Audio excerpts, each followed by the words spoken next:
ఇంట్లో shopping bags ఉంటాయి కదా! ఈ షాపింగ్ బ్యాగ్ ఒకటి తీసుకున్నాను. ఇంకా బాస్మతి రైస్ ఉంటాయి కదా ఇంట్లో, వీటితో ఒక బ్యూటిఫుల్ డే అయితే చూపిస్తాను. ముందుగా నేనిక్కడ షాపింగ్ బ్యాగ్‌ని ఇలా సర్కిల్ షేప్ వచ్చేలాగా కట్ చేసుకోవాలి.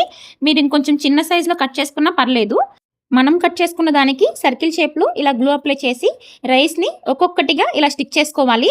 మనం ఒకేసారి అన్నీ స్టిక్ చేసేస్తే కొంచెం లైన్‌గా రావు మనకి. సో, ఇలా పేషెన్స్‌తో ఒక్కొక్కటిగా స్టిక్ చేసుకొని ఫస్ట్ సింగిల్ లేయర్ ఇలా స్టిక్ చేసుకొని తర్వాత సెకండ్ లేయర్, థర్డ్ లేయర్ అలా నేను 4 లేయర్స్ వరకు ఇలా అయితే స్టిక్ చేసేసాను. సో, మిడిల్‌లో మనకి కొంచెం స్పేస్ ఉంటుంది కదా! అక్కడ నేను రెడ్ కలర్‌లో నా దగ్గర కుందన్ ఉంటే అది ఇలా మిడిల్‌లో స్టిక్ చేసేసుకొని చుట్టూ స్టోన్ లేస్ ఉంటే ఈ స్టోన్ లేస్‌ని ఆ గ్యాప్ మొత్తం ఫిల్ అయ్యేలాగా మొత్తం కూడా స్టిక్ చేసేస్తున్నాను.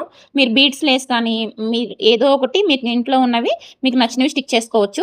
మనకిక్కడ ఒక ఫ్లవర్‌లా ఫార్మ్ అయింది కదా! చూస్తే ఎంత క్యూట్‌గా ఉందో ఫ్లవర్ అయితే. తర్వాత నేనిక్కడ సిల్క్ థ్రెడ్ తీసుకొని ఇలా మొబైల్‌కి రోల్ చేసేసాను. నాకిలా థ్రెడ్స్ లాగా వచ్చాయి. ఇది నేనిక్కడ ట్విస్ట్ చేస్తున్నాను.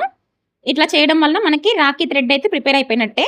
సో, సర్కిల్ షేప్‌లో మరొక క్లాత్ బ్యాగ్‌ని తీసుకొని దీనిపైన ఈ రాఖీ థ్రెడ్ ఇంకా ఈ ఫ్లవర్‌ని రెండింటిని స్టిక్ చేసుకుంటే మనకొక బ్యూటిఫుల్ రాఖీ అయితే ప్రిపేర్ అయింది.